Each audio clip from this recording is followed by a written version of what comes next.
लेकिन ईमानदारी बता रहा हूँ, ये नौजवान गौरव एडवोकेट, ये मानवेंद्र सिंह, ये रामवीर सिंह, कब सच कह दो, कब रामवीर सिंह, कब फोन उठा ले, कब गुंडा उठा ले, तो सुनो कि लड़ो लड़ो लड़ो। ये मैं तो नहीं आती मंदिर में, तुम्हें मालूम है तो नेता तैयार करने हैं, क्यों? खेती बचानी है, किसान की इज्जत बचानी है, बिना संगठन के बचने वाली नहीं है। खूब मेरी बात को सुन लेना, नौजवान सुन लेना, नौजवानों में बड़ा संकट आने वाला है।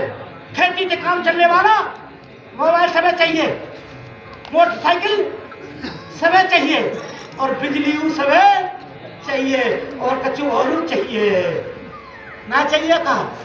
मैंने एच गांव में भी मीटिंग करी ठाकुर को वहां में, और वो चलो खुम घूमे लो, तुम चलो खुल लो।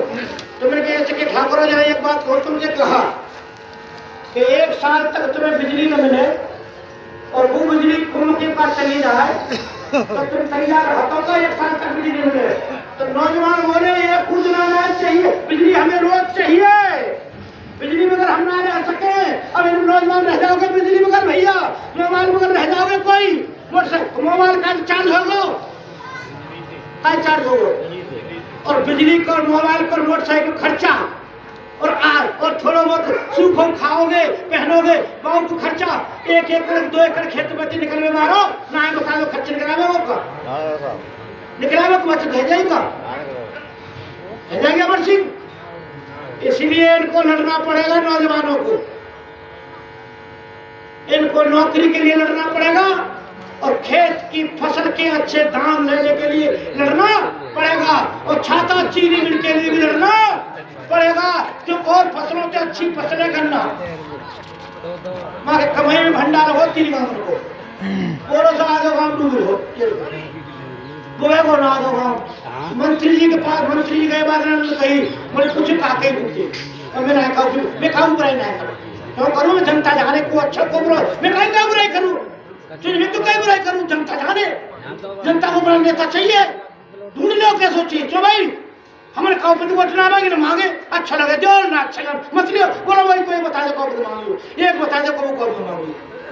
नेता तुम्हें चाहिए, और बिना नेता के फंदा कटवेदारो फोन पे ही काम है जाए, बच्चे को नौकरी लग जाए। जैसे फोन पे दरोगा जी करामत ना है, नौकरी करवाओ करो, गन्ना मिल काज कराओ करो, यूरिया डीएपी तुरंत घर पे मिलना चाहिए, गेहूं हमारे यहाँ ले और खाद हमारे घर में, हम जमाने की तैयारी कर रहे हैं। तुम तो चम्मो मानोगे, एक जमाना ऐसा आएंगे कि हमारे यहाँ सब खरीदने आएंगे, और सब माल हमारे यूरिया हमारे घर लेके जाएंगे, और हमारे गन्ना काट के ले जाएंगे। महाराष्ट्र में ऐसा हो रहा है, देख लो महाराष्ट्र में ऐसा होता है। इसलिए हम लोग तो ये चाहते हैं कि किसान की इज्जत नंबर 1 हो, और किसान पर गरीबी न रहे। 2 चीज चाहते हैं, है जाएगा, है जाएगी बात, है तो जाएगा बात। कितने लोगों को उम्मीद है, ईमानदार जितने लोगों सरकार चाहे तो हो जाए। भाव न्याय नौकरी किसके हाथ में जी, किसके हाथ में भाई, भाव किसके हाथ में, भाग्य के भगवान के सरकार के, बोलो किसके हाथ में, सरकार। न्याय किसके हाथ में, थानों तहसील कोर्ट कचहरी किसके हाथ में, जेल किसके हाथ में, सरकार के मिलने सा। और नौकरी कौन के हाथ में, कि भाई नौकरी कौन के हाथ में, भाई के हाथ में सब, कि भाई नौजवान जानते नौकरी कौन के हाथ में, सरकार के हाथ में, ये सब सरकार के हाथ में। और ये हमें अब तक नहीं मिली है। सबसे अपेक्षित गांव के किसान मजदूर नौजवान रहे हैं, और हम अब एक ही बात शुरू कर रहे हैं, ये गरीब कमजोर शरीफ, गरीब कमजोर शरीफ को हम हक दिलाएंगे, और इनके बेटे को लीडर बनाएंगे। गरीब कमजोर शरीफ का बेटा आज चुनाव प्रभारी को नहीं लड़ सके, 50 लाख खर्च करेगा तो एमएलए एमपी की बात तो छोड़ दो। और हम क्या सोच रहे हैं कि चाहे कल ही अगर किसानों के लिए लड़ता है, जो किसानों के लिए लड़े, लाठी गोली खाए, वही नेता चुना। बोलो भाई, भाई तो तो गाँव की पार्टी बंदी में मूछड़ की लड़ाई पर ही जाना मुश्किल है। कब तक लड़ोगे? दाम नहीं रहेंगे, दाम नहीं रहेंगे तो अच्छे अच्छे फिर राजीनामा भी बोलते हैं, है बोलेगा दाम की इज्जत है तो प्रधान जी फिर। तो इसलिए मैं ज्यादा न कहते हुए हमारी लड़ाई इस देश में किसान सभा बहुत बड़ी लड़ाई की तैयारी कर रही है। और पहली लड़ाई आप लोग छाता चीनी मिल की और कर्जा माफी की दो सवालों को लेकर हम लोग पूरे जिले में हम जनता से पूछते हुए, पहले नौजवानों से पूछते हुए, नौजवान आगे रहें, हम उनके साथ हैं। तो भाई सही बात है, कह रहे हैं ये पूरे आगे रहे। पहले अगर नौजवान डरपोक है जाए हमें आगे कर दिए भैया, फिर हमें लाठी गोली की चिंता ना है, एक बार कोई बात ना है, पर ये किसान कहेंगे तो हम आगे हो जाएंगे। तो जी ठीक है, ठीक है। तो छाता चीनी मिल चाहिए कि नहीं चाहिए? ईमानदारी से बोलो। मैं कहूँगा छाता चीनी मिल चलवाएंगे और आप कहेंगे खेती को मजबूत बनाएंगे। छाता चीनी मिल चलेगी तो खेत कितना मजबूत है जाएगा, और जेब भारी होगी कि ना होगी, और घर में दूध बढ़ेगा कि नहीं बढ़ेगा, और कछोरे में रोजगार मिल जाएगा मिल जाएगा, और मजदूर ने मजदूरी मिलेगी कि नहीं मिलेगी, चीनी मिलते फायदा कि नहीं फायदा है। और फिर दूसरी लड़ाई कि जब पूंजीपति कर्जा माफ किए हैं तो हम भी अपने कर्जा माफ करा के ही रहेंगे।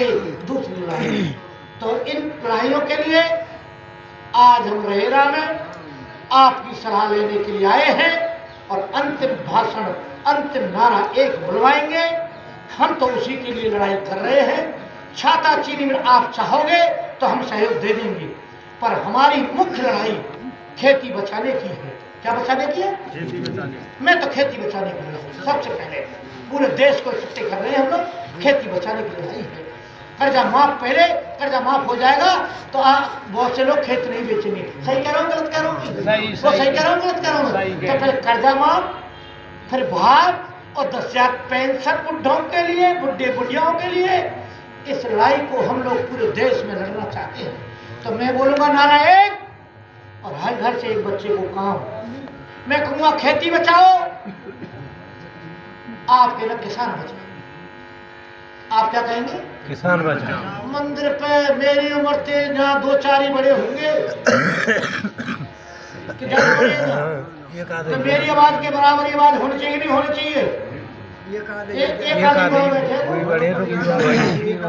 सब 75 के ना होते, सब बराबर के तो मैं कहूँगा खेती बचाओ, आप कहना किसान बचाओ। खेती बचाओ, किसान बचाओ। खेती बेचने और बचने का जोड़ नहीं। एक बार खेती बचाओ, किसान बचाओ। खेती बचाओ, किसान बचाओ। मैं कहूँगा गाँव बचाओ, आपके देश बचाओ। गाँव बचाओ, देश बचाओ।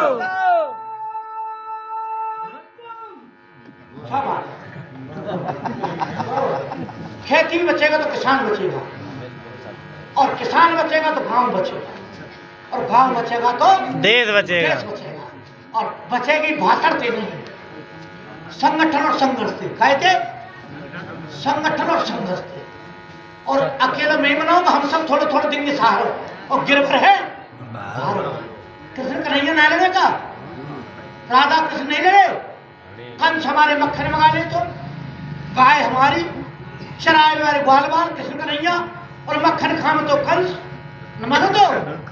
और कृष्ण कन्हैया चोरी करनी पड़ती भगवान पर को माखन चोर ना पड़ोगे भैया, माखन चोर है तो फिर माल हमारो और लूटे वो जो कृष्ण ने कंस को मारा। अब तो बहुत बड़े कंस 3 है। नंबर 1 पूंजीपति, नंबर 2 भ्रष्ट नेता, नंबर 3 भ्रष्ट अफसर, 3 काले लुटेरे। गोरे चले गए, काले लुटेरे तैयार हो गए। इनको हमें ठीक करना है। कर सकेंगे ना? कर सकेंगे। गोरे भागेंगे ना भगाए, इनको भगाएंगे। इन शब्दों के साथ मैं आपसे बस यही प्रार्थना कर रहा हूँ कि आप लोग इस संगठन को बढ़ाइए, नौजवान नाम लिखाइए, नौजवान नाम लिखाइए। और हम गांव-गांव मीटिंग कर रहे हैं, आप भी चर्चा करिए। 26 नवंबर को शहर पहुंचिए, जो भी साधन हो 26 नवंबर को हम लोग ज्ञापन देंगे और मीटिंग करेंगे। लड़ाई आर पार की होगी। कैसी होगी? शायद पूरे जिले में, घर घर गांव गांव में इन नौजवानों ने जो कहा है, ये ज्यादा काम करेंगे और हम इनके बराबर, इनके पीछे हम निकलेंगे और आप भी थोड़ा थोड़ा सहारा देंगे। इसलिए इन शब्दों के साथ मैं अपनी बात खत्म कर रहा हूँ। धन्यवाद, धन्यवाद, धन्यवाद। क्यों कर रहा हूँ? देखिए